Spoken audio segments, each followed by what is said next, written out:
नमस्कार, आप देख रहे हैं डन न्यूज खबरें आप तक। मैं हूं आपके साथ शारदा झा। आप तमाम दर्शकों का स्वागत है। बुलेटिन की शुरुआत से पहले नजर डालते हैं आज की हेडलाइंस पर। मधुबनी रेलवे स्टेशन की अब बदलेगी सूरत। पीएम मोदी ने अमृत भारत स्कीम के तहत किया शिलान्यास।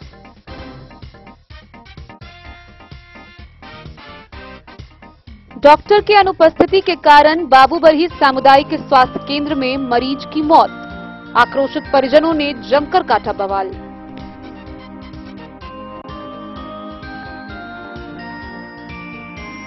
सीमावर्ती जयनगर रेलवे स्टेशन को अमृत भारत रेलवे स्टेशन योजना के तहत 17.5 करोड़ रुपए की लागत से बनाने वाली स्टेशन का प्रधानमंत्री ने किया शिलान्यास।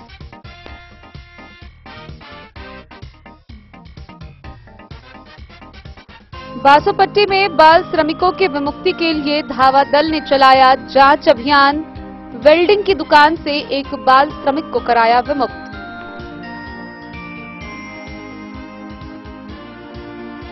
थाना दिवस पर भूमि विवाद को लेकर सभी थानों में थानाध्यक्ष व सीओ द्वारा बैठक कर भूमि विवाद के मामलों का हुआ निपटारा।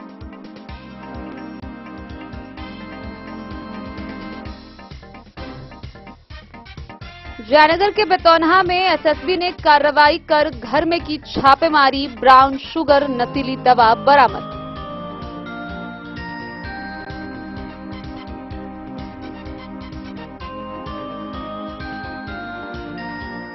बिहार पर्यटन विभाग के सचिव अभय सिंह ने की वार्ता।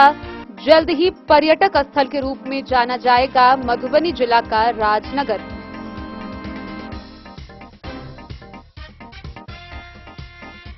मधवापुर व साहरघाट थाना परिसर में जमीनी विवाद का हुआ निष्पादन।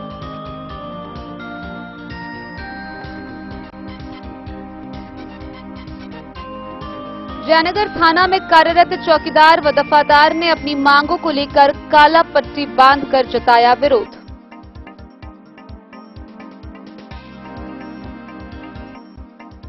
डीएम के निर्देश में 8 अगस्त को पंडौल में दिव्यांगजनों के लिए 1 दिवसीय विशेष शिविर का होगा आयोजन।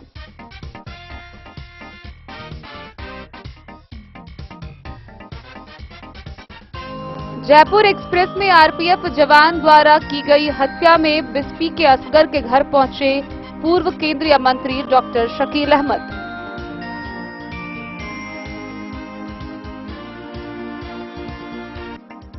और मधुबनी पहुंचे जल संसाधन व सूचना एवं जनसंपर्क मंत्री संजय झा। कई विभागीय कार्यक्रमों में लिया हिस्सा।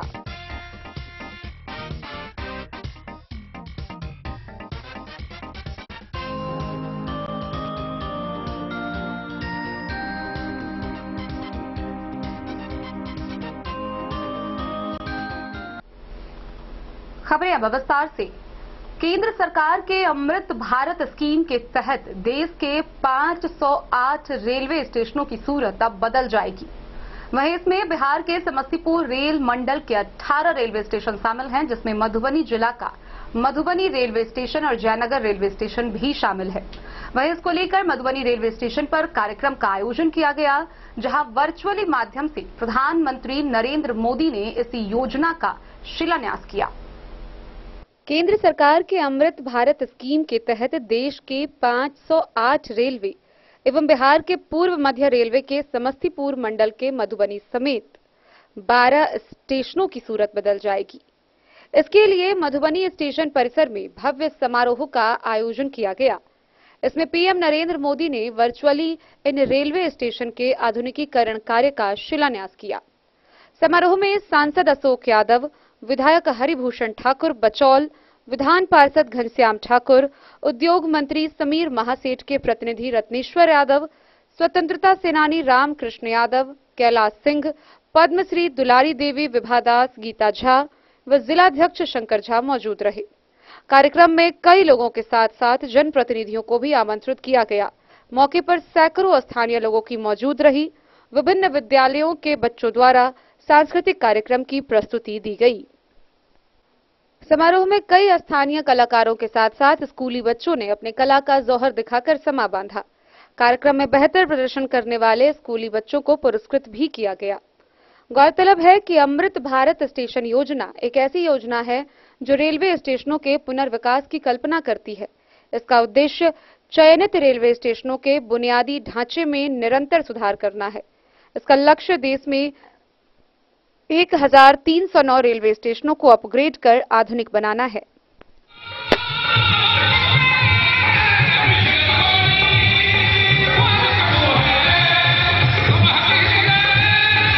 से कितने बुजुर्गों दिव्यांगों की यात्रा सुखद होंगी। अब दिव्यांगों की सुविधा के लिए हमारे स्टेशनों पर ब्रेल लिपि वाले साइनेज भी होंगे। पर्यावरण को भी पीछे नहीं छोड़ेंगे हमारे अमृत स्टेशन। ये सभी इमारतें बनेंगी ग्रीन बिल्डिंग मापदंडों के अनुसार और समुचित प्रकाश व्यवस्था से युक्त होंगे स्टेशन और सभी स्टेशनों में दोनों ओर सुनिश्चित की जाएगी कनेक्टिविटी। ये नए विकसित स्टेशन सिर्फ स्टेशनों को ही नहीं, पूरे शहर को मॉडर्न इंफ्रास्ट्रक्चर सिर्फ रेलवे की सुविधाओं तक सीमित नहीं रहेगा, बल्कि ये मल्टी मॉडल कनेक्टिविटी का भी हब होगा।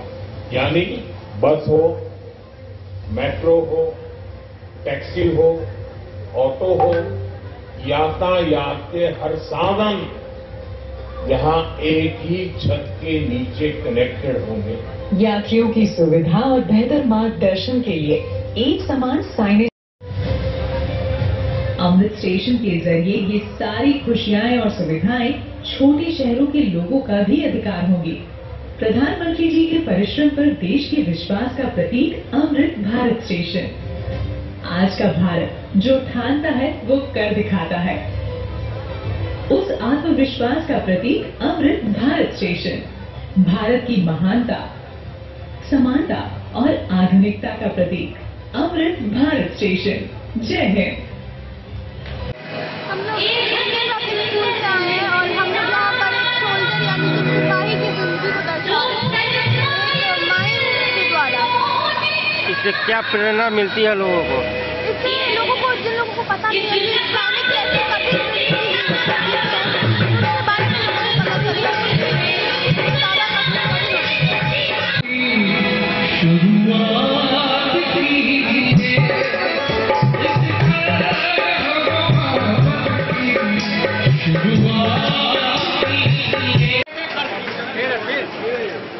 अब हम आग्रह करेंगे कि आप विधान परिषद के सम्मानित सदस्य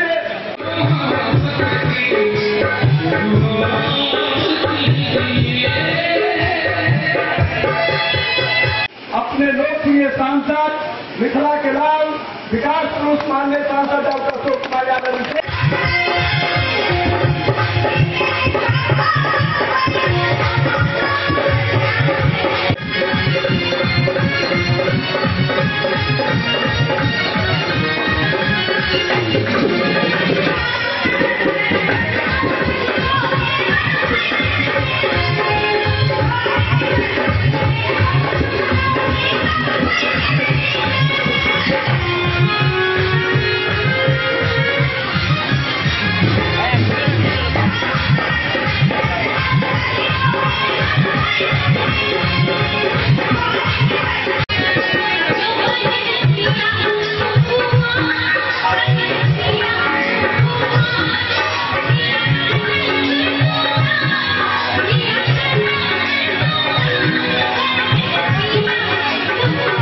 आजादी के 75 वर्ष पूरा होने पर अमृत महोत्सव संपूर्ण देश में जो मनाया जा रहा है, उसी के निमित्त 208 अमृत स्टेशनों का पुनर्विकास हो रहा है, जिसमें हमारे सांसद यशस्वी डॉक्टर अशोक यादव जी का योगदान है। साथ ही भारत के यशस्वी कर्मठ विश्व नेता प्रधानमंत्री नरेंद्र मोदी जी का योगदान है। मिथिलांचल की हृदय स्थली है मधुबनी। मधुबनी के स्टेशन के विकास होने से मिथिलांचल में उद्योग धंधे का विकास होगा, मधुबनी का विकास होगा। इसलिए मैं अपने प्रधानमंत्री सांसद को धन्यवाद देता हूँ। 2024 लोकसभा चुनाव के बारे में कुछ कहना चाहेंगे? 2024 में भी तीसरी बार नरेंद्र मोदी जी प्रधानमंत्री बनेंगे, दूसरी बार डॉक्टर अशोक यादव जी जीतेंगे। मधुबनी से फिरोज आलम की रिपोर्ट। बाबूबरही से एक बड़ी खबर सामने आ रही है, जहां डॉक्टर की अनुपस्थिति के अभाव के कारण सामुदायिक स्वास्थ्य केंद्र में मरीज ने दम तोड़ दिया। गौरतलब है कि एक 50 वर्षीय अधेड़ को बिजली की चपेट में आने के बाद इलाज के लिए सामुदायिक स्वास्थ्य केंद्र लाया गया, लेकिन वहां एक भी डॉक्टर उपस्थित नहीं थे, जिसके बाद आधा घंटा के बाद डॉक्टर की अनुपस्थिति के कारण इलाज के अभाव में मरीज की मौत हो गई। वहीं इस घटना से आक्रोशित परिजनों ने जमकर अस्पताल परिसर में बवाल काटा। बाबूबरही स्थित सामुदायिक स्वास्थ्य केंद्र में उस समय अफरा तफरी मच गई जब एक व्यक्ति को उसके परिजनों के द्वारा आपात स्थिति में अस्पताल लाया गया। अस्पताल में डॉक्टर के अनुपस्थित रहने के कारण समय से उस व्यक्ति का इलाज नहीं हो पाया और इस कारण उसकी मौत अस्पताल में ही हो गई। मौत होने से परिजन आक्रोशित हो गए। नाराज परिजनों ने अस्पताल में ही हंगामा शुरू किया। देखते ही देखते अस्पताल में ग्रामीणों की भीड़ इकट्ठा हो गई। गुस्साए ग्रामीणों ने बाबूबरही बाजार में मुख्य सड़क को बांस बल्ले से जाम कर दिया। गौरतलब है कि रविवार की सुबह बाबूबरही बगोट टोल निवासी 55 वर्षीय हेमनाथ ठाकुर बिजली की चपेट में आ गए। परिजनों के द्वारा सामुदायिक स्वास्थ्य केंद्र बाबूबरही इलाज के लिए लाया गया, जहां एक भी डॉक्टर उपस्थित नहीं थे। इलाज नहीं होने से घायल की मौत अस्पताल में ही हो गई। परिजनों ने आरोप लगाते हुए बताया कि जिस वक्त घायल को अस्पताल में लाया गया उस समय वह जीवित था। आधा घंटा तक डॉक्टर अस्पताल नहीं पहुंचे, जिस कारण उस व्यक्ति की मौत इलाज के बिना हो गया। नाराज परिजनों ने अस्पताल में हंगामा करने लगे। गुस्साए ग्रामीणों ने राजनगर खुटौना मुख्य मार्ग को बाबूबरही बाजार स्थित दुर्गा मंदिर के पास बांस बल्ला से जाम कर दिया और अस्पताल में नियुक्त डॉक्टरों की बर्खास्तगी की मांग करने लगे। घंटों सड़क को ग्रामीणों ने जाम रखा। प्रशासन के पहल से जाम को हटाया गया। इस संदर्भ में थाना अध्यक्ष चंद्रमणि ने बताया कि कागजी प्रक्रिया के उपरांत शव को पोस्टमार्टम के लिए भेज दिया गया तथा आगे की कानूनी कार्रवाई की जा रही है। वहीं प्रखंड विकास पदाधिकारी राधारमन ने बताया कि कबीर अंत्येष्टि हेतु तत्काल परिजन को पैसा दे दिया गया है, वहीं आगे के लाभ के लिए प्रक्रिया की जा रही है। वहीं इस संबंध में प्रभारी डॉक्टर एसएस मेहता से स्पष्टीकरण मांगा गया है।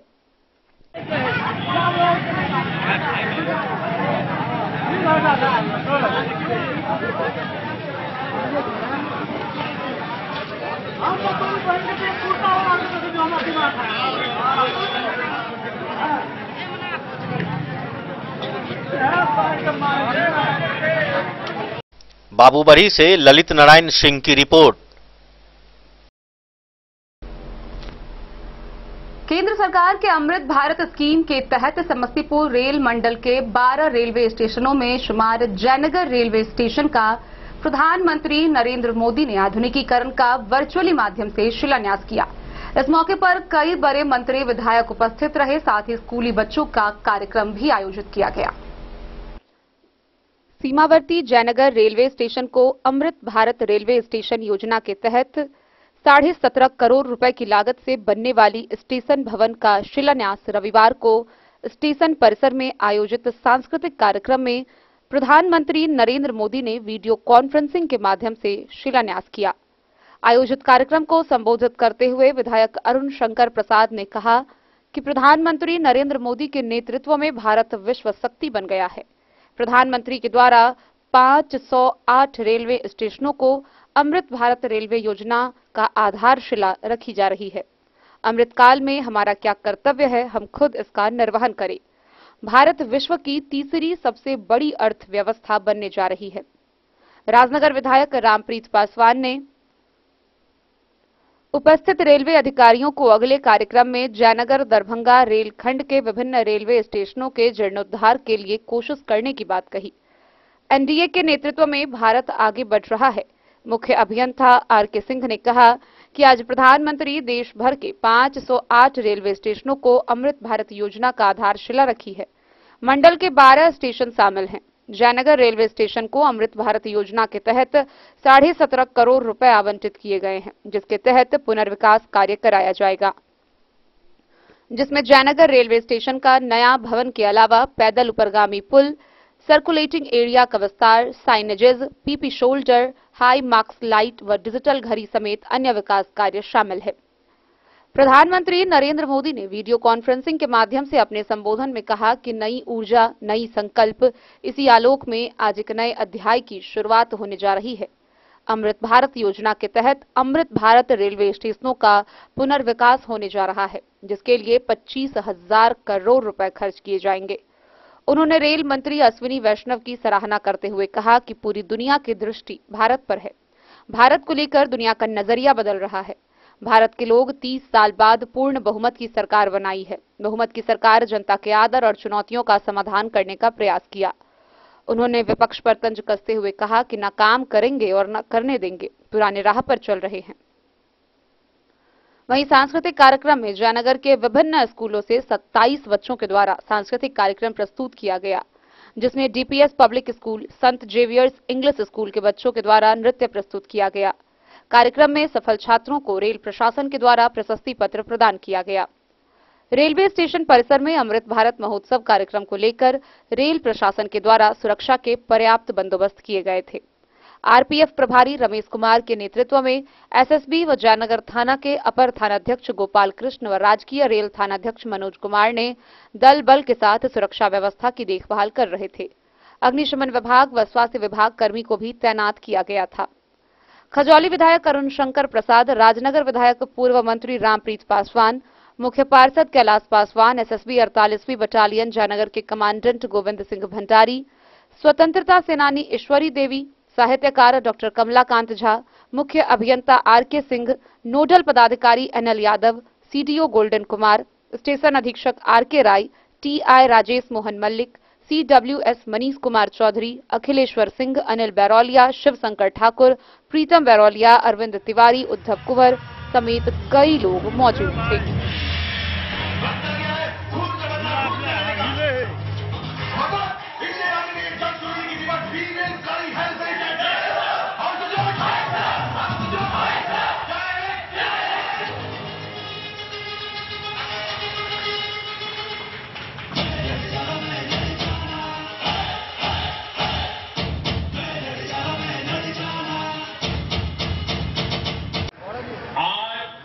दुनिया की दृष्टि भारत पर है। वैश्विक स्तर पर भारत की साख बढ़ी है। भारत को लेकर दुनिया का रवैया बदला है और इसकी दो प्रमुख बातें करीब 3 दशक बाद, 30 साल बाद देश में पूर्ण बहुमत की सरकार ने उसी स्पष्टता के साथ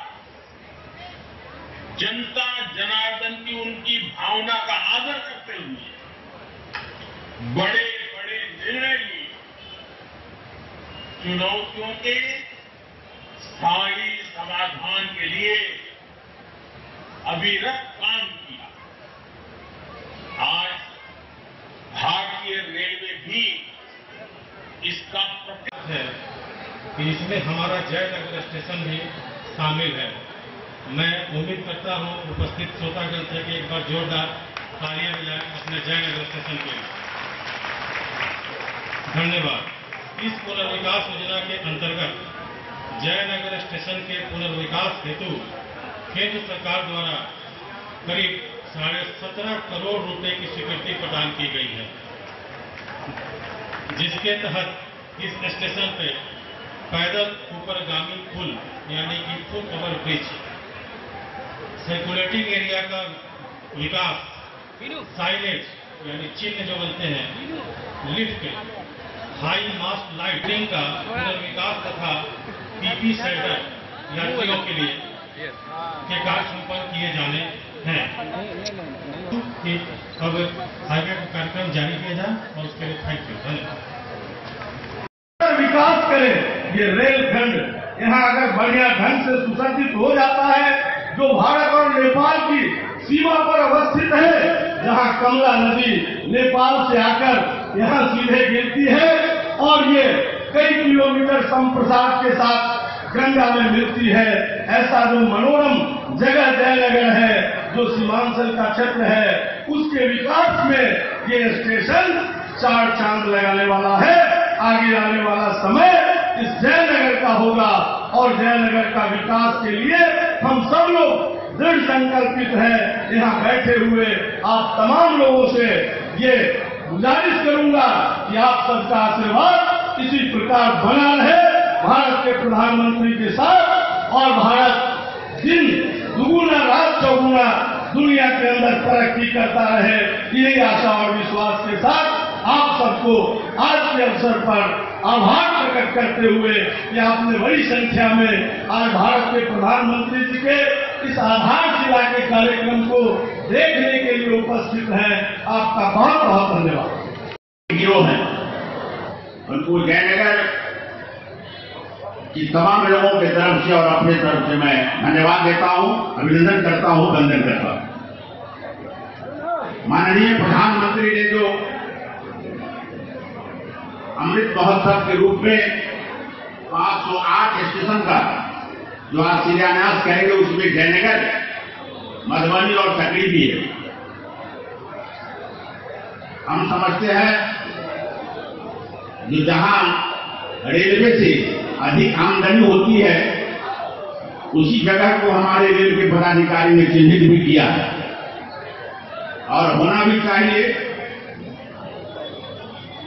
तो मैं रेलवे के पदाधिकारी से आग्रह करूंगा, जब अगली बार दूसरा फेज हो तो जयनगर से गुजरने के लिए दरभंगा तक का जो भी स्टेशन है, तो सारे स्टेशन का निश्चित रूप से उसका जीर्णोद्धार के लिए विभाग की तरफ से चिन्हित करेंगे। मैं अपने प्रधानमंत्री को जो हमेशा कहते हैं सबका साथ, सबका विकास, सबका विश्वास और सबका प्रयास, आपने ऐसे गरीब के बेटा को प्रधानमंत्री बनाया जो दुनिया में, भारत ही नहीं दुनिया में, दुनिया ने इनका लोहा मान लिया और नेतृत्व कबूल कर लिया। भारत विश्व गुरु बनने के कगार पर है और बन भी रहा है। बहुत मायने में भारत विश्व गुरु बन गया है। हम लोग जब क्षेत्र में घूमते हैं तो लोगों की जो मंशा थी, जो भारत आगे बढ़े, तो इनके नेतृत्व में, एनडीए के नेतृत्व में निश्चित रूप से भारत आगे बढ़ रहा है और हमारे मिथिला का विकास भी दिन प्रतिदिन हो रहा। जो मिथिला कोसों दूर था विकास से, वो आज विकास की श्रेणी में हम तो कहेंगे कि नंबर 1, 2, 3 में है। हमने जो काम किया है रेलवे में और मिथिला वासियों के लिए अटल जी के द्वारा मैथिली को अष्टम सूची में देना, कोसी में सेतु बनाना, पुनः कोसी में इधर जाने के लिए पूर्णिया, अररिया, सहरसा जाने के लिए सड़क बनाना, तो वर्षों से हम लोगों का जन्म भी नहीं हुआ था उस समय से 34 के भूकंप में टूटा और इसको किसी सरकार ने बनाने का काम नहीं किया। वो काम यदि किसी ने किया है तो एनडीए गठबंधन की सरकार ने किया। इसलिए जयनगर के मैं तमाम साथियों से एक आग्रह करूंगा, जो आप लोगों की जो जिज्ञासा है, हमने विगत 1 महीना पहले रेल मंत्री से भी मिला था और आपकी एक एक समस्या को यहां से लेकर मधुबनी तक की समस्या को हमने लिख दिया और रेल मंत्री ने कहा था जो विधायक जी मैं निश्चित रूप से उसको करूंगा। मैं 1-2 आग्रह अपने रेलवे के जो हमारे पदाधिकारी यादव जी, नंदलाल यादव जी और हरकर सिंह जी हैं, मैं आपसे निवेदन करता हूं। रेल विकास का एक बहुत बड़ा इस देश में एजेंडा है और इससे बहुत विकास होता है और आपकी भी आमदनी बढ़ती है। लाखों करोड़ों लोग उसमें एम्प्लॉय है, लेकिन रेलवे में जो काम करने की जो नियत बन गई है, जिस संवेदक को देते हैं वो अच्छा काम नहीं कर पाता। इसलिए आरके सिंह जी मैं आपसे आग्रह करता हूं, मेरे जयनगर में जो युवा कार का सड़क है, जब से बड़ी रेल लाइन बनी आज तक वो कभी ठीक नहीं रहा, हमेशा खराब होता रहा। पटना जाना आसान है और सेलीवेली से जयनगर आना मुझे बहुत कठिन लगता। इसलिए मैं आपसे आग्रह करूंगा। मोहम्मद अली के साथ हनुमान प्रसाद मोर की रिपोर्ट।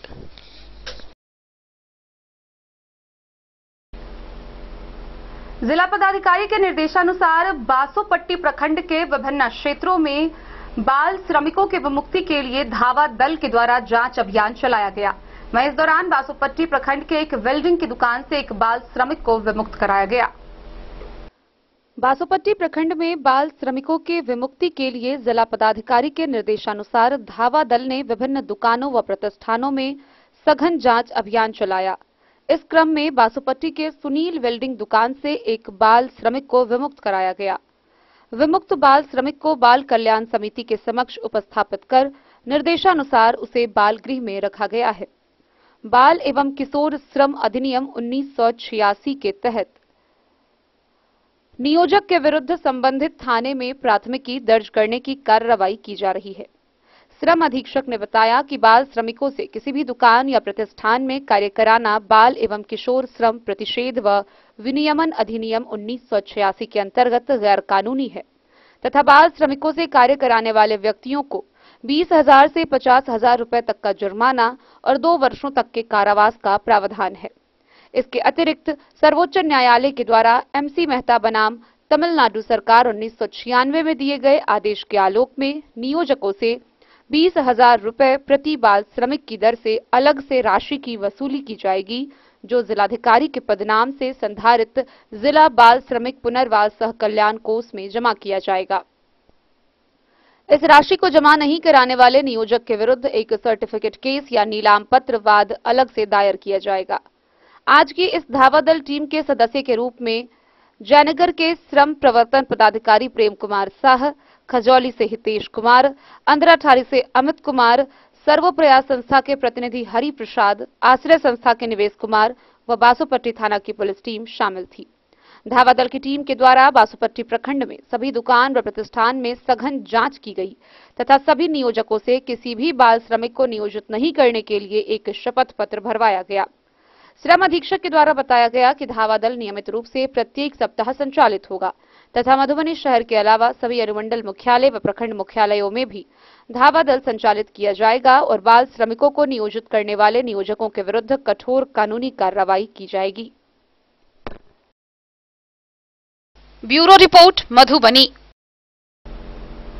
शनिवार को थाना दिवस के अवसर पर मधुबनी के जिला पदाधिकारी अरविंद कुमार वर्मा के निर्देश के आलोक में जनता दरबार का आयोजन किया गया, जहां जिला भर के सभी थाना पर थानाध्यक्ष व सीईओ की बैठक में जमीनी विवाद से संबंधित कई मामलों का निपटारा हुआ। जिलाधिकारी अरविंद कुमार वर्मा के निर्देश के आलोक में थाना दिवस के अवसर पर जिले के सभी थानों में भूमि विवाद के मामलों पर सुनवाई को लेकर अंचलाधिकारियों व थानाध्यक्षों के द्वारा बैठक कर सुनवाई की गई व कई मामलों का निष्पादन भी किया गया। गौरतलब है कि जिलाधिकारी द्वारा निर्देश दिया गया है कि भूमि विवाद से जुड़े मामलों का निष्पादन प्राथमिकता के आधार पर होना चाहिए। उन्होंने निर्देश दिया है कि सभी सीईओ व थानाध्यक्ष प्रत्येक सप्ताह थाना दिवस पर अनिवार्य रूप से भूमि विवाद को लेकर बैठक कर मामलों का त्वरित निष्पादन करे व ससमय प्रतिवेदन भेजे ताकि आम जनों को भूमि विवाद के मामलों में जा सके। उन्होंने कहा कि सभी एसडीओ अपने संबंधित अनुमंडल के भूमि विवादों के निष्पादन की नियमित समीक्षा कर अवगत करवाएंगे। उन्होंने कहा कि अपराध की ज्यादातर घटनाएं भूमि विवाद को लेकर ही होती है, साथ ही कई बार विधि व्यवस्था की भी समस्या उत्पन्न हो जाती है। भूमि विवाद को लेकर आयोजित बैठक का सकारात्मक परिणाम भी नजर आने लगा है। अब तक जिले में भूमि विवाद को लेकर प्राप्त आवेदनों में कई आवेदनों का निपटारा भी किया जा चुका है। वहीं जिलाधिकारी अरविंद कुमार वर्मा व पुलिस अधीक्षक सुशील कुमार खुद थाना दिवस पर हो रही सुनवाई का औचक निरीक्षण लगातार कर रहे हैं। Bureau report, Madhubani. खबरों का सिलसिला जारी रहेगा। जल्द ही लौटेंगे एक छोटे से ब्रेक के बाद। आप बने रहिए हमारे साथ। समाधान रेडीमेड एवं सारी शोरूम, फैशन भी, गारंटी भी, डिजाइनों के कलेक्शन भी। मधुबनी में कपड़ों के विश्वसनीय प्रतिष्ठानों में से एक समाधान रेडीमेड एवं सारी शोरूम, जहां आप पाएंगे लक्ष्मीपति, सुभाष, विशाल, अनुश्री समेत हर तरह की साड़ी, सिल्क साड़ी और बनारसी साड़ी, हैंडवर्क साड़ी और फैंसी साड़ी, साथ ही आकर्षक डिजाइनों में लहंगा, चुनरी भी। सभी ब्रांडेड कपड़ा यहाँ उपलब्ध है। Readymade coat pant, sherwani, jeans pant, shirt, crop top, baba suit, ladies suit, gown, Naira suit समेत मेंस वियर, लेडीज वियर एवं किड्स वियर का भरपूर रेंज व विभिन्न प्रकार के डिजाइनों के लिए आज ही पधारें। समाधान रेडीमेड एवं साड़ी शोरूम। हमारा पता है महिला कॉलेज रोड मधुबनी। समाधान रेडीमेड एवं साड़ी शोरूम हमारी, आपकी और हम सब की पहली पसंद। समाधान रेडीमेड एवं साड़ी शोरूम।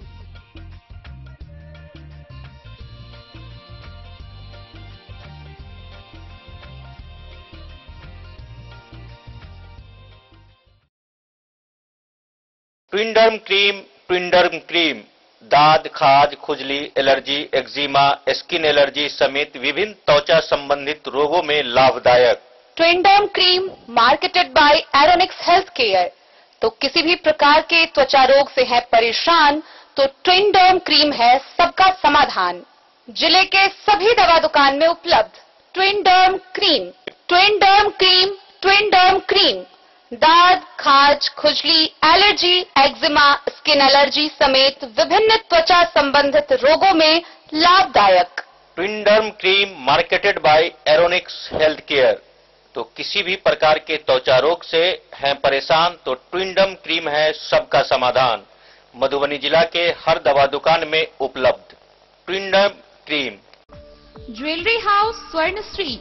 सोने की शुद्धता मापने वाला यंत्र कैरेटोमीटर यहाँ उपलब्ध है, क्योंकि सोने की शुद्धता और आपके विश्वास के साथ कोई समझौता नहीं। रत्न, सोना व चांदी के हर तरह के आभूषणों के लिए एक बार अवश्य आएं। लाइट वेट व बेहतरीन कारीगरी वाले गहनों का अनूठा संगम। आपका भरोसा ही है हमारी पूंजी।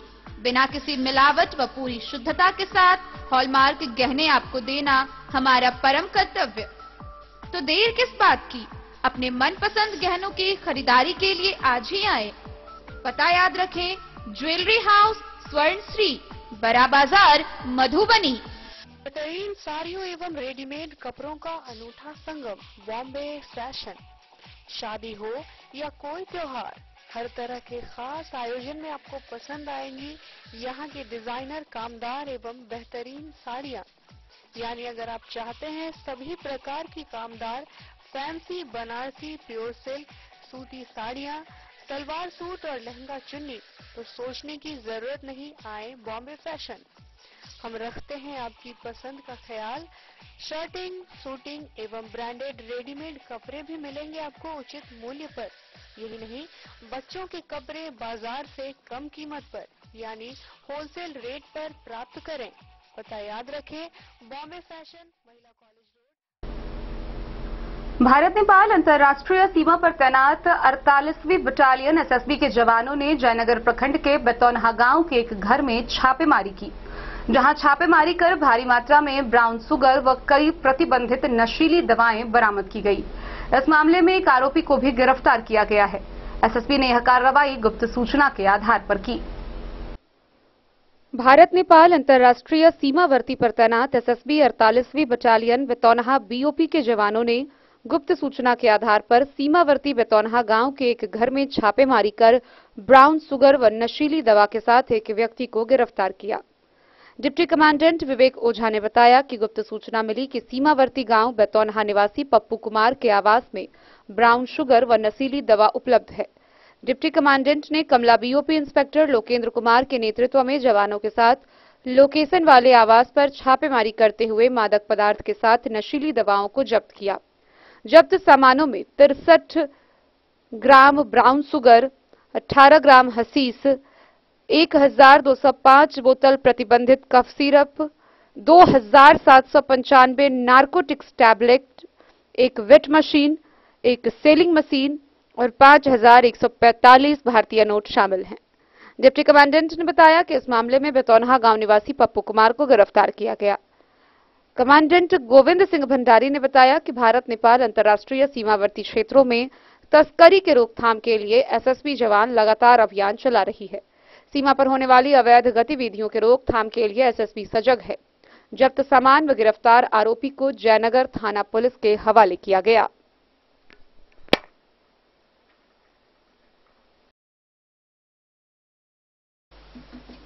मोहम्मद अली के साथ हनुमान प्रसाद मोर की रिपोर्ट। मधुबनी जिले का राजनगर जल्द ही पर्यटन स्थल के रूप में जाना जाएगा। इस बात की जानकारी खुद बिहार पर्यटन विभाग के सचिव अभय सिंह ने दी। वहीं राज परिवार भी इस काम में पूरी तरह सहायता करेगा। आइए हम आपको विस्तार से दिखाते हैं ये पूरी खबर। बिहार पर्यटन विभाग के सचिव अभय सिंह ने बताया, मधुबनी के राजनगर स्थित बिहार सरकार के पर्यटन सचिव व राज परिवार के कुमार कमलेश्वर सिंह की मुलाकात राजनगर में हुई। इस दौरान मधुबनी जिला व राजनगर क्षेत्र के कई महत्वपूर्ण पदाधिकारी राज्य परिसर में मौजूद थे। वर्षों से चले आ रहे राजनगर के लिए राज परिवार व बिहार सरकार के बीच इस धरोहर को संभालने की चर्चा जोरों पर रही है। इसी दौरान बिहार सरकार के पर्यटन सचिव और कुमार के बीच बहुत ही अहम वार्ता हुई। वार्ता का प्रमुख उद्देश्य इस राज्य परिसर स्थित 11 मंदिरों, टूटे फूटे खंडहरों, तालाबों व इस सुंदर से स्थल को पर्यटन स्थल किस तरह से बनाया जाए, इस पर वार्ता की गई।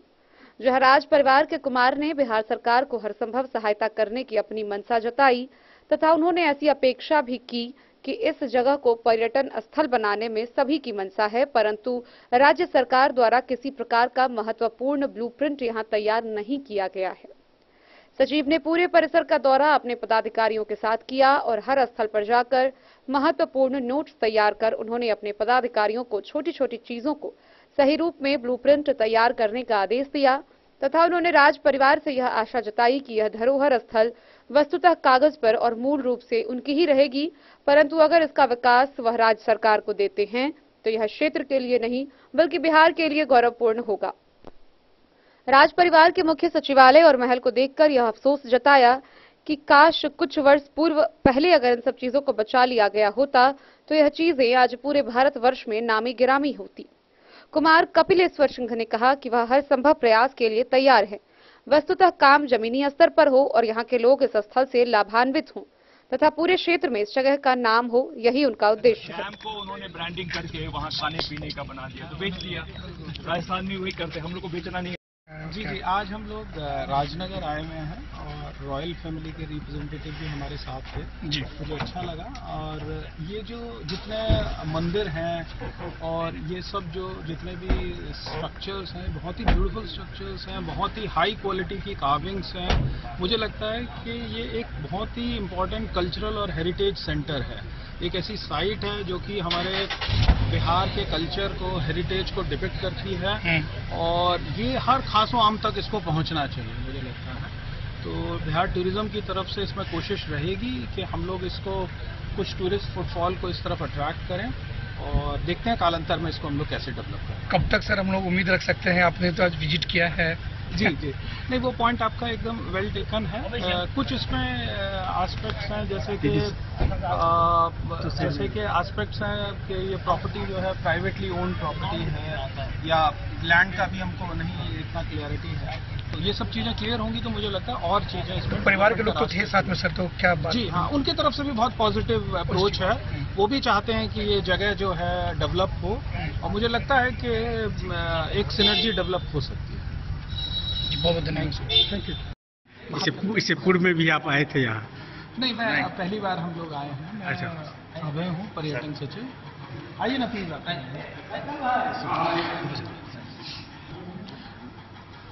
सर यहाँ आने का मुख्य उद्देश्य क्या है? तो रॉयल फैमिली से his highness himself is here. हम लोग आज यहाँ पे आए हैं, राजनगर में हैं, तो यहाँ का जो पुराना कल्चरल हेरिटेज है इसको हम लोग देख रहे हैं। और ये पुराने मंदिर, ये कैंपस और जो कार्विंग्स हैं बिल्कुल हाईएस्ट क्वालिटी के हैं। कंट्री में अनपैरेलल है इस तरह की कार्विंग्स। मुझे लगता है कि ये कल्चरल और हेरिटेज टूरिज्म के पॉइंट ऑफ व्यू से एक अच्छा स्पॉट हो सकता है। खाली हमको इसके लिए कुछ मोडालिटीज़ डिस्कस करना होगा। आज प्रिलिमिनरी टॉक्स हुआ है रॉयल फैमिली के साथ, तो हम लोग देखते हैं कि आगे कैसे इसको हम लोग अपने टॉक्स को लेके जाते हैं और ये कल्चरली कैसे हम लोग इस जगह को प्रमोट कर पाएंगे। तो पर्यटक मानचित्र पर सरकार की तरफ से जो प्रस्ताव दिया गया है सर, उसका पर आपका क्या कहना है? सरकार की तरफ से जो प्रस्ताव दिया गया है पर्यटक स्थल बनाने को लेकर या जो भी कुछ, उसके लेकर आप क्या करना चाहिए? नहीं, काफ़ी उत्साहित हैं और वे जी आए हैं, सबने रेकी किया है। यहाँ पे पोटेंशियल तो बहुत है, इसको मानचित्र पे लाना है और सब करेंगे, हम लोग मिलके करेंगे। काफी देर तक आप दोनों के बीच की बात हुई, दोनों सर के बाद क्या कुछ डिस्कशन निकला अभी तक? जो बहुत पॉजिटिविटी आई है और इतना इट्स बिग एसेट और टूरिज्म का बहुत स्कोप है यहाँ पे, रोजगार भी मिलेगा लोगों को और ये अगर एरिया डेवलप हो गया तो बहुत कुछ फायदे हैं और पोटेंशियल तो है ही। राजनगर से सुजीत गुप्ता की रिपोर्ट। शनिवार को थाना दिवस के अवसर पर मधवापुर प्रखंड के मधवापुर थाना परिसर व साहरघाट थाना परिसर में जमीनी विवाद से संबंधित मामलों की सुनवाई हुई। दोनों ही थाना परिसर में एक एक मामले का निष्पादन हुआ, वहीं अन्य मामलों के लिए अगली तारीख मुकर्रर की गई। विवादित जमीनों पर किसी भी तरह का नया कार्य नहीं करने का सख्त निर्देश सीओ रामकुमार पासवान ने मधवापुर और साहरघाट थाना पर वादी व प्रतिवादियों को दिया। उन्होंने ऐसे मामलों पर कड़ी नजर रखने की बात दोनों थाने की पुलिस से कही। सीओ ने कहा कि विवाद पैदा करने का कारण बनने वाले लोग किसी हालत में बख्शे नहीं जाएंगे। उन्होंने बताया कि सामाजिक स्तर पर आपसी विवादों को निपटा लेना सबसे उत्तम है। ऐसा संभव नहीं होने पर ही जनता दरबार में वाद दायर करना चाहिए। साहरघाट थाना पर 4 पुराने व 1 नया कुल मामले प्राप्त हुए। 1 का निष्पादन हुआ, जबकि मधवापुर थाना पर 1 नया और 1 पुराना कुल 2 शिकायतें मिली, वहां भी 1 का निष्पादन हुआ। सीआई वसंत कुमार व लिपिक मिथुन कुमार सहित वादी प्रतिवादी पक्ष के लोग मौके पर मौजूद थे। मधवापुर से शत्रुमर्दन कुमार की रिपोर्ट। जयनगर थाना में कार्यरत चौकीदार व दफादार संघ ने प्रांतीय सचिव के आह्वान पर काला पट्टी बांधकर विरोध जताया। इस दौरान उन्होंने अपनी मांगों के समर्थन में विरोध जताते हुए हाथों पर काला पट्टी बांधा, साथ ही सरकार के खिलाफ जमकर आक्रोश व्यक्त किया। जयनगर थाना में कार्यरत चौकीदार व दफादार संघ ने प्रांतीय सचिव के आदेशानुसार अपनी मांगों को लेकर काला पट्टी बांधकर विरोध जताया। सूर्यनाथ यादव के नेतृत्व में चौकीदार व दफादार ने सरकार के खिलाफ रोष व्यक्त करते हुए कहा कि स्वैच्छिक सेवानिवृत्त रोक लगाया जाए। संघ नेता सूर्यनाथ यादव ने कहा कि सरकार द्वारा नया विधेयक लाकर नियमावली मार्च 2014 के आलोक में पुनः बहाली की प्रक्रिया शुरू करे। हमारी मांगों को पूरा नहीं करने पर चौकीदार व दफादारों के द्वारा समाहरणालय के समक्ष धरना प्रदर्शन करेंगे। मांग पूरी नहीं होने पर आरक्षी अधीक्षक के समक्ष धरना दिया जाएगा। चौकीदार व दफादार ने सरकार से मांग पर पुनर्विचार करने का आग्रह किया है। मोहम्मद अली के साथ हनुमान प्रसाद मोर की रिपोर्ट। पंडौल स्थित अनुमंडलीय बुनियाद केंद्र में आगामी 8 अगस्त को जिले भर के दिव्यांगजनों के लिए एक विशेष शिविर का आयोजन किया जा रहा है। इस शिविर के माध्यम से जिले भर के वे सभी दिव्यांग जिनकी बैटरी से चलित ट्राई साइकिल में किसी भी प्रकार की तकनीकी खराबी आ गई है, वह इस शिविर के माध्यम से निःशुल्क उन खराबियों को सही करवा सकते हैं। जिला पदाधिकारी अरविंद कुमार वर्मा के निर्देश के आलोक में 8 अगस्त को दिव्यांगजनों के लिए एक विशेष शिविर पंडौल स्थित अनुमंडलीय बुनियाद केंद्र में आयोजित की जाएगी। इस शिविर में वैसे दिव्यांग लाभुक जिनकी बैटरी चलित ट्राई साइकिल में कोई भी खराबी हो, उसे वह निःशुल्क बनवा सकते हैं। सहायक निदेशक सामाजिक सुरक्षा सह दिव्यांगजन सशक्तिकरण कोषांग आशीष प्रकाश अमन ने जानकारी देते हुए बताया कि जिले में कुछ लाभुक हैं जिनकी बैटरी चलित ट्राई साइकिल में तकनीकी खराबी आ गई है। इनको ठीक कराने हेतु यह विशेष शिविर पहली बार मधुबनी जिले में लगाया जा रहा है। गौरतलब है कि दिव्यांगजन इस शिविर का लाभ सुबह 10 बजे से शाम के 5 बजे तक ले सकते हैं। तकनीकी सुविधाएं एलिम्को अधिकृत डीलर इको फैब्रिकली द्वारा दिया जा रहा है। लाभ लेने के लिए लाभुक 100 समय बुनियाद केंद्र पर पहुंचे। बैटरी चलित ट्राई साइकिल का आवेदन ऑनलाइन माध्यम से किया जाता है, जिसके लिए दिव्यांगता प्रमाण पत्र, आय प्रमाण पत्र, निवास प्रमाण पत्र, उम्र हेतु प्रमाण पत्र व रोजगार या फिर पढ़ाई से संबंधित प्रमाण पत्र जो कि 3 किलोमीटर या उससे अधिक दूरी पर हो, यह सभी आवश्यक दस्तावेज हैं। आवेदन से संबंधित कोई भी कठिनाई होने पर समाहरणालय स्थित जिला सामाजिक सुरक्षा सह दिव्यांगजन सशक्तिकरण कोषांग में संपर्क किया जा सकता है अथवा बुनियाद केंद्र या प्रखंड कार्यालय से भी इसकी सूचना ली जा सकती है। Bureau report Madhubani. पूर्व केंद्रीय मंत्री डॉक्टर शकील अहमद बिस्फी प्रखंड के पर्वतापुर गांव पहुंचे, जहां उन्होंने जयपुर एक्सप्रेस में आरपीएफ जवान के गोली के शिकार हुए असगर के परिजनों से मुलाकात की। इस दौरान उन्होंने मृतक असगर के परिजनों को सांत्वना देते हुए हर संभव मदद का भरोसा दिलाया। बिस्फी प्रखंड क्षेत्र के परवत्ता गांव में शनिवार की देर शाम पूर्व केंद्रीय मंत्री डॉक्टर शकील अहमद मृतक असगर के घर पहुंचकर उनके परिजनों को सांत्वना दी। मौके पर डॉक्टर शकील अहमद ने कहा कि आज देश में शासक प्रधान के द्वारा जो नफरत का बीज बोया जा रहा है, उसी के परिणाम चलते ट्रेन में एक आरपीएफ का जवान के द्वारा 4 लोगों को गोली मारकर निर्मम हत्या कर दी गई। उन्होंने कहा कि यदि ऐसा वातावरण बना रहा तो पता नहीं इस देश का भविष्य क्या होगा। अब लोगों को भी चाहिए कि जो देश में नफरत का बीज बो रहे हैं उसका प्रतिकार करें। डॉक्टर अहमद ने कहा कि वे बिहार सरकार से बात करेंगे, व इस परिवार के लिए यथासंभव सहायता करने की बात कहेंगे। मौके पर प्रखंड अध्यक्ष सुनील कुमार चौधरी, विमलेश कुमार समेत दर्जनों लोग मौजूद थे। मीना जो वो भी तो राजस्थानी के होंगे, टाइटल से तो मीना राजस्थान का, उसी का ये नतीजा है। नहीं तो न जान न पहचान, कोई कहीं सफर कर रहा है आदमी ट्रेन में, कोई कहीं का कर रहा है। एक मीना अपने सीनियर को मार दिया, उसने गोली। 3 मुस्लिम को खोज के उनकी शक्ल देख करके उंगली है। तो ये जो सरकार द्वारा घृणा फैलाई जा रही है लोगों के मन में, उसमें क्या बेरोजगार नौजवान, क्या रोजगार मिले हुए नौजवान बताइए। तो अब पुलिस का जवान जिसकी जिम्मेदारी है ही रक्षा करना है, वही रक्षक ही भक्षक बन के, और सिर्फ ये घृणा सोचिए कि जब नौकरी में रहने वाला आदमी का ये दिमाग ऐसा ब्रेन वॉश होता है, ऐसी घृणा मन में किसी के भरती है, तो जो बेरोजगार है, जिसका दिमाग खाली रहता है, वो बेचारा तो कब और रेडिकलाइज हो जाएगा। तो इससे सबक लेना चाहिए समाज को। सरकार में जो बैठे हुए लोग हैं उनको भी कहना चाहिए कि अब इस देश को बख्श दें, और नफरत की जो खेती और राजनीति कर रहे हैं, नफरत की जो पूंजी बनाते हैं, उस पर रोक लगनी चाहिए, और समाज के लोगों को अब प्रोटेस्ट करना चाहिए कि आप नफरत फैलाना बंद कीजिए।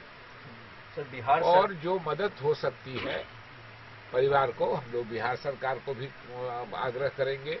राजस्थान में भी हम कुछ लोगों से बात कर रहे हैं कि और राजस्थान के परिवार के लोग राजस्थान में रहते थे, इसलिए कुछ वहां से मदद हो जाए।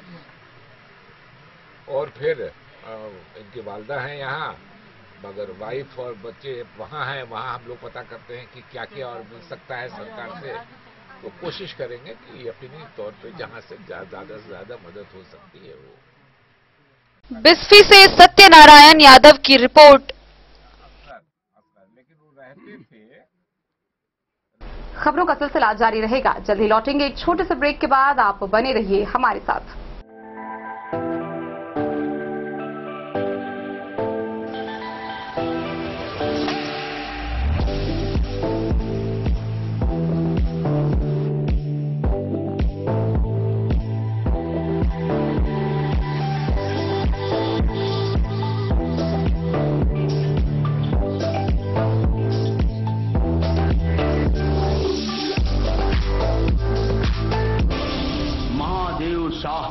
अमरनाथ प्रसाद ज्वेलर्स 916 हॉलमार्क ब्रांडेड गोल्ड एवं डायमंड ज्वेलरी शोरूम, गांधी चौक, राजनगर बाजार, एक भरोसे की पहचान। शगुन वाटिका मैरिज गार्डन मधुबनी शहर के बीचों बीच बाबू साहिब चौक पर आपकी सुविधा अनुसार आकर्षक और भव्य मैरिज गार्डन।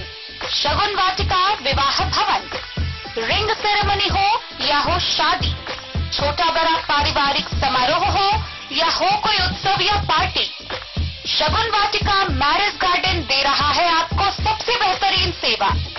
बुकिंग के लिए संपर्क करें गणपति टेंट हाउस, पुराना LIC कैंपस, खादी भंडार, मधुबनी। संपर्क सूत्र 7903625254। के क्षेत्र में एक नया आयाम अब छोटे बच्चों के लिए भी आधुनिक सुविधाओं के साथ उपलब्ध। विवेकानंद मिशन विद्यापीठ जूनियर जहां क्लास प्री नर्सरी से 5th स्टैंडर्ड तक के बच्चों का एडमिशन प्रारंभ है। अगर आप भी चाहते हैं अपने बच्चों का शिक्षा के क्षेत्र में बेहतर विकास, तो विवेकानंद मिशन विद्यापीठ जूनियर है आपके लिए तैयार। 2.5 से 10 वर्षों के बच्चों के लिए आपको मिलेगा आधुनिक सुविधाओं के साथ एक बेहतर शिक्षा का माहौल। सीबीएसई बेस्ड करिकुलम सिलेबस के साथ साथ स्टूडेंट्स होंगे art and craft, game and sports और कल्चरल एक्टिविटीज में अव्वल।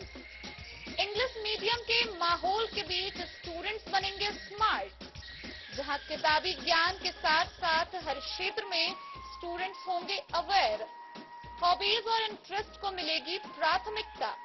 तो आइए और अपने बच्चों के बेहतर भविष्य के लिए आज ही नामांकन करवाइए। विवेकानंद मिशन विद्यापीठ जूनियर। जयपुर एक्सप्रेस ट्रेन में आरपीएफ जवान की गोली का शिकार हुए बिस्फी प्रखंड के पर्वतापुर गांव निवासी मृतक असगर के मामले में क्रिप्स ग्रुप ऑफ हॉस्पिटल की एक नई पहल सामने देखने को मिली है। इसको लेकर चेयरमैन के निर्देश पर कांग्रेस नेता बिस्फी प्रखंड के पर्वतापुर गांव पहुंचे, जहां उन्होंने असगर के परिजनों से मुलाकात की। इसके साथ ही क्रिप्स ग्रुप ऑफ हॉस्पिटल के किसी भी ब्रांच में 100 परिवार मुफ्त में इलाज करने का कार्ड भी समर्पित किया। इसके अलावा उन्हें आर्थिक सहायता भी की। बीते 30 जुलाई को जयपुर से मुंबई जा रही ट्रेन में आरपीएफ के जवान के द्वारा 4 लोगों की बर्बरता से हत्या कर दी गई थी, जिसमें बिहार के मधुबनी जिला के बिस्फी पर्वता निवासी असगर भी शामिल है। इस दुर्घटना में असगर की भी गोली मारकर हत्या कर दी गई थी। असगर बिस्फी प्रखंड के पर्वता गांव के हैं और बहुत ही गरीब परिवार से आते हैं। उनकी 4 बेटियां, 1 बेटा, बूढ़ी मां और पत्नी अब अकेले है। वहीं इस मामले को लेकर क्रिप्स ग्रुप ऑफ अस्पताल के फाउंडर चेयरमैन इम्तियाज नूरानी के आदेशानुसार कांग्रेस नेता उनके घर पहुंचे, जहां उन्होंने परिजनों से मुलाकात की। इसके अलावा उन्हें सहायता राशि भी दी। साथ ही उन्होंने कहा कि क्रिप्स ग्रुप ऑफ हॉस्पिटल के द्वारा उनके पूरे परिवार को आजीवन किसी भी ब्रांच में मुफ्त इलाज कराने के लिए कार्ड समर्पित किया गया। उन्होंने बताया कि चेयरमैन यहां नहीं हैं, जैसे ही वह वापस दौरे से लौटेंगे वह खुद परिवार के बीच पहुंचेंगे। उन्होंने बताया आगे जो भी हर संभव मदद होगी वह की जाएगी। मौके पर इमरान अहमद समेत युवा कांग्रेस के कई कार्यकर्ता मौजूद थे। Bureau report Madhubani. लोहिया स्वच्छ बिहार अभियान के तहत बेनीपट्टी प्रखंड के त्योथ पंचायत में कूड़ादान वितरण का शुभारंभ किया गया। वहीं इस कार्यक्रम का उद्घाटन एसडीएम, बीडीओ, सीओ व बीसीओ ने किया। बेनीपट्टी प्रखंड के त्योथ पंचायत में लोहिया स्वच्छ बिहार अभियान के तहत ठोस एवं तरल कचरा प्रबंधन का शुभारंभ सह कूड़ादान वितरण समारोह का आयोजन किया गया। कार्यक्रम की अध्यक्षता मुखिया झा जूली रानी व संचालन पैक्स अध्यक्ष विवेक राय ने किया। कार्यक्रम के अतिथि के रूप में SDM Manisha, BDO doctor Raviranjan, CO Pallavi Gupta तथा लोहिया स्वच्छ बिहार अभियान के प्रखंड समन्वयक त्रिलोक झा सहित अन्य शामिल हुए। वहीं कूड़ादान वाहन को बीडीओ, बीसी, मुखिया, पैक्स अध्यक्ष सहित अन्य ने संयुक्त रूप से हरी झंडी दिखा रवाना कर ठोस व तरल कचरा प्रबंधन कार्यों की शुरुआत की। इस दौरान एसडीएम ने कहा कि लोहिया स्वच्छ बिहार अभियान के तहत संचालित यह योजना त्योथ पंचायत को सुंदर, स्वच्छ व आकर्षक बनाने में काफी कारगर साबित होगा।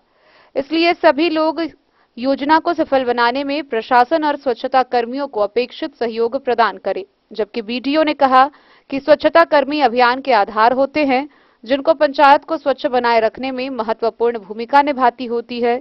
इसमें सभी लोगों को, स्वच्छता कर्मियों को सकारात्मक सहयोग देने की जरूरत होगी। ठोस व तरल कचरा को वर्गीकृत कर इकट्ठा किया जाएगा, नष्ट योग्य कचरे को नष्ट किया जाएगा और रिसाइकलिंग योग्य कचरे को रिसाइकलिंग कर अन्य उत्पादों में परिवर्तित करने का प्रबंध किया जाएगा। मुखिया ने कहा कि इस परियोजना के तहत पंचायत के 13 वार्ड के 3025 परिवार को आच्छादित करने का लक्ष्य रखा गया है। कार्य की सफलता को लेकर 13 ठेला, 26 स्वच्छता कर्मी, 4 WPU कर्मी व एक स्वच्छता पर्यवेक्षक को नियुक्त किया गया है। वहीं कार्यक्रम में सभी आगत अतिथियों को मिथिला की परंपरा के अनुसार पाग व दुपट्टा से सम्मानित किया गया।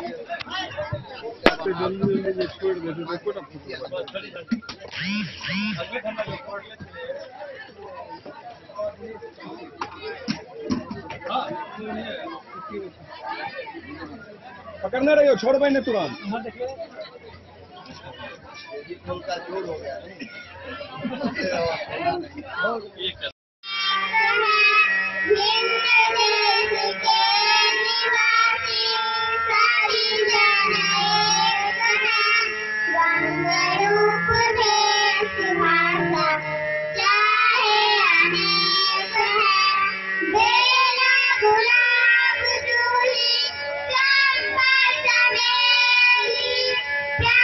इस वक्त की सबसे सख्त जरूरत है। हमने देखा है कि पूरा सावन सूखा भी किया है। अब के सावन में न आएगी तेरी याद कि इश्क तू ढलान पर है, ये किसी एक कवि ने कहा था। लेकिन ये इस बार बारिश के संबंध में बहुत मौजूद लग रहा है कि पूरा सावन निकल गया और धान के खेत बादल की आस, बादल की बाट जोड़ते रह गए। इसीलिए हर एक लोग अपने अपने घरों में जितने बच्चे हैं उन हर एक बच्चों से हर एक दिवाली, हर एक दशहरा, हर एक छठ, हर एक 1 जनवरी और उनके जन्मदिन पर तो निश्चित तौर पे वृक्षारोपण करवाइए और उस वृक्ष को सींचते रहिए जब तक वो वृक्ष स्वयं अपनी जड़ों को इतना गहरा न कर ले कि वह पानी के लिए आपका मोहताज न रहे। इस सुंदर हरित अभियान के लिए भी मुखिया जी को और उनके दोनों छोटे बच्चों को विशेष आभार। धन्यवाद। विवेक भाई, उमर अरे आगे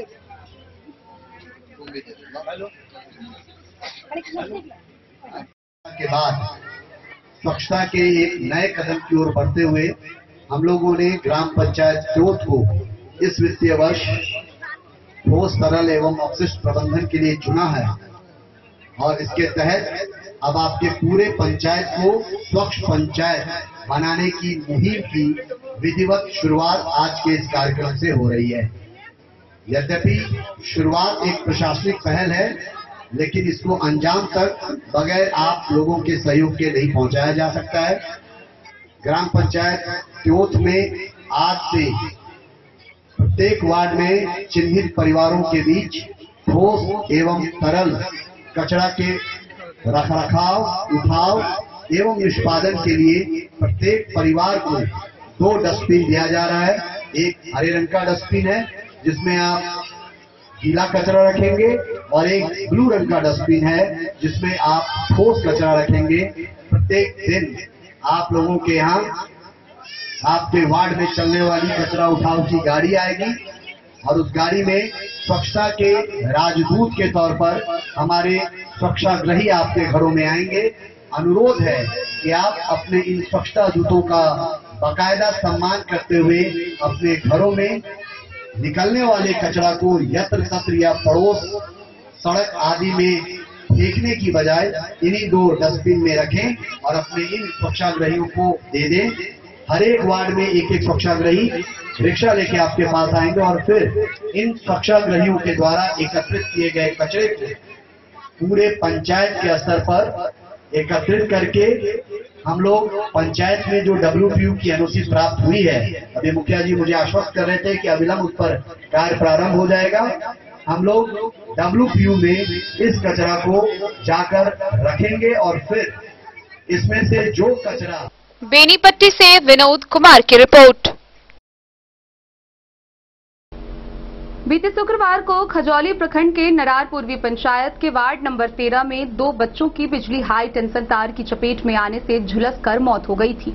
वह इस मामले में विधायक अरुण शंकर प्रसाद रविवार को मृतक के परिजनों से मिले, उन्हें सांत्वना दिया। वहां इसके अलावा विद्युत विभाग ने पीड़ित परिवार को 4-4 लाख रुपए का चेक सौंपा है। खजौली प्रखंड क्षेत्र के नरार पूर्वी पंचायत के वार्ड 13 थान टोल निवासी उपेंद्र चौपाल के पुत्र सुनील व रविंद्र चौपाल के पुत्र गगन, दोनों चचेरे भाई की शुक्रवार की शाम बिजली के हाई टेंशन तार की चपेट में आने से झुलसकर मौत हो गई। रविवार को खजौली विधानसभा क्षेत्र के विधायक अरुण शंकर प्रसाद नरार थान टोल पहुंचकर पीड़ित परिवार को शोक सांत्वना दी। अरुण शंकर प्रसाद ने कहा कि दोनों पीड़ित परिवार को बिजली विभाग की ओर से 4-4 लाख रुपए का चेक दिया गया। इस संदर्भ में सदर अनुमंडल पदाधिकारी से बात की गई। आपदा विभाग से अनुदान की राशि देने को कहा गया। उन्होंने कहा, एक विभाग से अनुदान की राशि मिल गई है, अगर आपदा विभाग से भी लाभ का प्रावधान होगा तो पीड़ित परिवार को मुहैया कराया जाएगा। वहीं विधायक ने कहा कि जर्जर तार को बदलने के लिए कई बार विधानसभा में आवाज उठाकर जर्जर बिजली तार को बदलने की मांग की गई, लेकिन मुख्यमंत्री की सरकार ध्यान नहीं देकर गरीब गुरबा परिवार को मौत के घाट उतार रही है।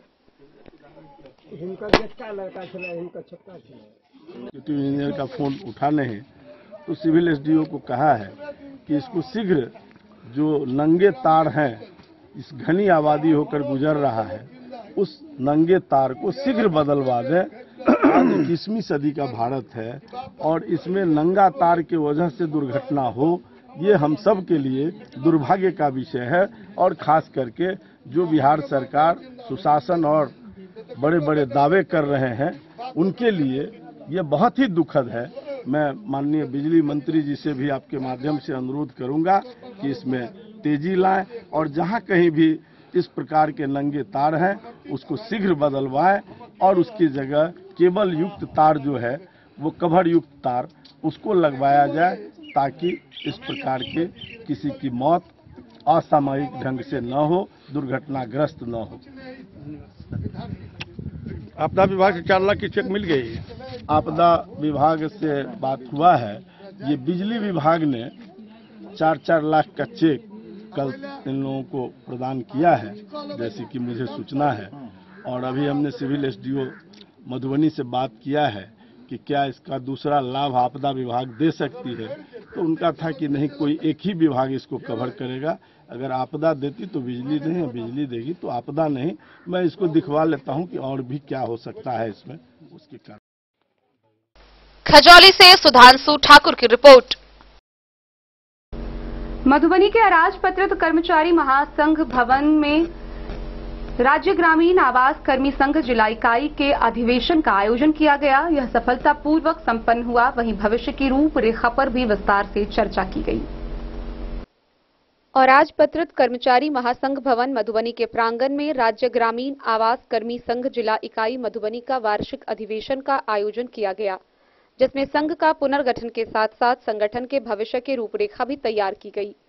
धीरेन्द्र किशोर ठाकुर को पुनः सर्वसम्मति से निर्विरोध जिला अध्यक्ष, शशि शेखर को जिला सचिव, आशीष रंजन को जिला संयोजक, आशुतोष कुमार को जिला महासचिव, महेश प्रसाद सिंह व चंद्रभूषण चंदन को संयुक्त सचिव चुना गया। शंकर कुमार मिश्रा, रवि कुमार, अफरोज आलम, रजनीश कुमार व हरेंद्र ठाकुर को जिला उपाध्यक्ष के पद पर चुना गया। अब्दुल सहनवाज को पुनः जिला कोषाध्यक्ष, कौशल कुमार झा को मीडिया प्रभारी व राजीव कुमार को कार्यालय मंत्री चुना गया। इस कार्यक्रम में मुख्य अतिथि के रूप में और राजपत्रित कर्मचारी महासंघ के जिलाध्यक्ष श्याम नारायण सिंह बाबा व अतिथि सह चुनाव कार्यक्रम के पर्यवेक्षक के रूप में रमन कुमार सिंह उपस्थित थे। कार्यक्रम को संबोधित करते हुए श्याम नारायण सिंह बाबा ने सभी सदस्यों को संघ की मर्यादा व गरिमा को बनाए रखते हुए संघ के लिए सुचारू रूप से कार्य करने का निर्देश व सीख प्रदान किया। कार्यक्रम में रमन कुमार सिंह ने सभी नवनियुक्त पदाधिकारियों को आशीर्वाद देते हुए संघ के लिए कर्मठता के साथ खड़े रहने का निर्देश व भविष्य के लिए शुभकामनाएं दी।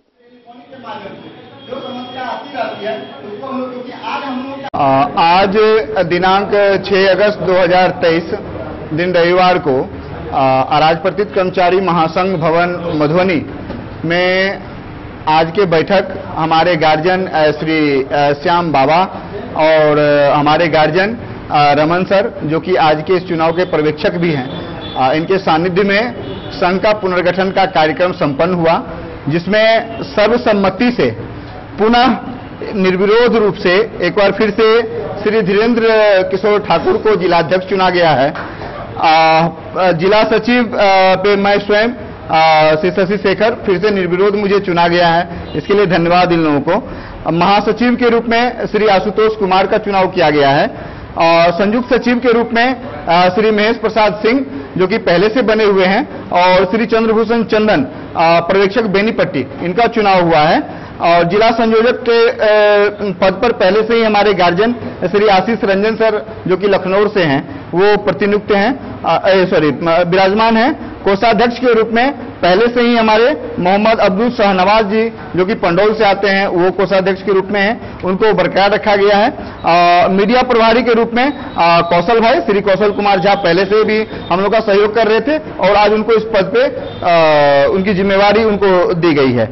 तो उपाध्यक्ष में श्री शंकर कुमार मिश्रा बिस्फी पहले से ही हम लोग के साथ थे, और उनका साथ देने के लिए हमारी नई टीम में आए हैं पर्यवेक्षक अंद्राठारी श्री रवि कुमार, पर्यवेक्षक हरलाखी श्री हरेंद्र ठाकुर, पर्यवेक्षक झंझारपुर श्री रजनीश कुमार, पर्यवेक्षक राजनगर मोहम्मद अफरोज आलम सर। तो ये हमारा नया टीम है, और आज से हमारे ये जिला कमेटी इस तरह से ये कार्य करेगी।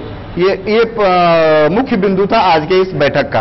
और दूसरा जो आज का जो ये मेरा वार्षिक अधिवेशन था, हमारे संगठन का ये वार्षिक कार्यकारिणी की बैठक थी, और इसमें आगे का हमारा आवास कर्मी का भविष्य कैसा हो, हम लोग कैसे संगठित होकर कार्य करें और सरकार से अपनी वाजिब मांगों को किस तरह से रखें, इस पे हम लोगों ने चर्चा किया है। और आपस में ये सहमति बनी है जो हम लोग अपनी मांगों को लेके अपने पदाधिकारी के सानिध्य पाते हुए और उनके साथ साथ अपने जो सरकार से ये मांग रखने का काम आगे करेंगे।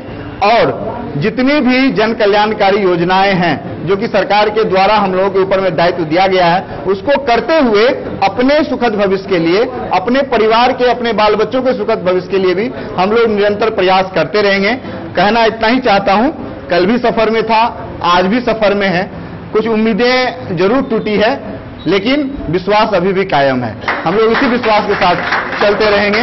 और सगासा मधुबनी राज्य ग्रामीण आवास कर्मी संघ बिहार, सगासा बिहार के बैनर तले सगासा मधुबनी हमेशा से ही कार्यरत रहा है, और आगे भी इस विश्वास के साथ हम लोग प्रदेश कमेटी के साथ कदम से कदम मिला के चलेंगे। और विश्वास है जो हम लोग अपनी जो हक है उसे हम लोग जरूर हासिल करेंगे। धन्यवाद। मधुबनी से फिरोज आलम की रिपोर्ट। बिहार के जल संसाधन मंत्री एवं सूचना व जनसंपर्क विभाग के मंत्री संजय झा मधुबनी जिला पहुंचे। इस दौरान उन्होंने कई विभागीय कार्यक्रमों में हिस्सा लिया। आइए हम आपको विस्तार से दिखाते हैं ये पूरी खबर। जल संसाधन मंत्री एवं सूचना एवं जनसंपर्क मंत्री संजय कुमार झा ने मधुबनी जिले में आयोजित कई विभागीय कार्यक्रमों में भाग लिया। उन्होंने मधुबनी जिले के अंद्राठारी प्रखंड अंतर्गत ननौर गांव में प्रमाणपुर वितरणी और रेवारी ग्राम में कनकपुर वितरणी से निस्सृत रेवारी लघु नहर से क्षेत्र में हो रही सिंचाई का निरीक्षण किया और इस संबंध में क्षेत्र के किसानों का उत्साहजनक फीडबैक भी प्राप्त किया। अल्पवृष्टि से उत्पन्न स्थिति के बीच नहर से सिंचाई का पानी मिलने से क्षेत्र के किसानों में खुशी देखी गई। इसके पूर्व उन्होंने मधुबनी जिले के झंझारपुर प्रखंड अंतर्गत सुगरबे वीर स्थल पर आयोजित विभागीय कार्यक्रम में जल संसाधन विभाग द्वारा कार्यान्वित कई योजनाओं का लोकार्पण भी किया। इनमें NH-57 से अररिया ननियौती सड़क तक तटबंध का पुनर्स्थापन, विस्तारीकरण व दोनों तटबंधों पर पक्की सड़क का निर्माण, पश्चिमी कोसी मुख्य नहर के पर निर्मित एक पथिया पुल और उग्रनाथ शाखा नहर पर निर्मित एक पथिया पुल का निर्माण कार्य शामिल है। झंझारपुर प्रखंड में NH-57 किनारे अवस्थित मिथिला हाट में मिथिला हाट भंसाघर का उद्घाटन किया और मिथिला की पारंपरिक कला संस्कृति व खान पान का अवलोकन भी किया। मंत्री ने झंझारपुर प्रखंड के जहूरपुर में आयोजित विभागीय कार्यक्रम में मधुबनी जिले के विभिन्न प्रखंडों में बाढ़ एवं कटाव से सुरक्षा के लिए जल संसाधन विभाग द्वारा कराए गए कार्यों का लोकार्पण किया और क्षेत्रवासियों के साथ संवाद भी किया। झंझारपुर प्रखंड अंतर्गत महिनाथपुर पंचायत में आयोजित समारोह में ठोस व तरल कचरा प्रबंधन तथा कूड़ादान वितरण का शुभारंभ किया और क्षेत्रवासियों के साथ संवाद कर सरकार की चल रही योजनाओं का फीडबैक भी लिया। जहूरपुर में आयोजित विभागीय कार्यक्रम में मधुबनी जिले के विभिन्न प्रखंडों में बाढ़ व कटाव से सुरक्षा के लिए जल संसाधन विभाग द्वारा कराए गए कार्यों का लोकार्पण किया और क्षेत्रवासियों के साथ संवाद किया। उन्होंने कहा कि बिहार में बाढ़ से सुरक्षा की योजनाओं में कई नई टेक्नोलॉजी की पहली बार उपयोग हो रही है। ऐसे ही एक नई टेक्नोलॉजी का उपयोग झंझारपुर जहुरपुर में कराए गए कटाव निरोधक कार्य में भी हुआ है। मंत्री ने नगर परिषद झंझारपुर के प्रशासनिक भवन में नवनिर्मित सभागार का उद्घाटन भी किया तथा वार्ड पार्षदगण व अन्य अतिथियों के साथ संवाद किया। इस अवसर पर झंझारपुर नगर परिषद की मुख्य पार्षद बबीता शर्मा, उप मुख्य पार्षद सबिया परवीन, कार्यपालक पदाधिकारी राकेश कुमार रंजन सहित कई लोग मौजूद थे। Bureau report Madhubani. तो आज के इस बुलेटिन में फिलहाल इतना ही। कल फिर हाजिर होंगे नए खबरों के साथ। तब तक दीजिए पूरी टीम को इजाजत और मधुबनी की हर छोटी बड़ी खबरों के लिए देखते रहिए DEN न्यूज, खबरें आप तक। नमस्कार।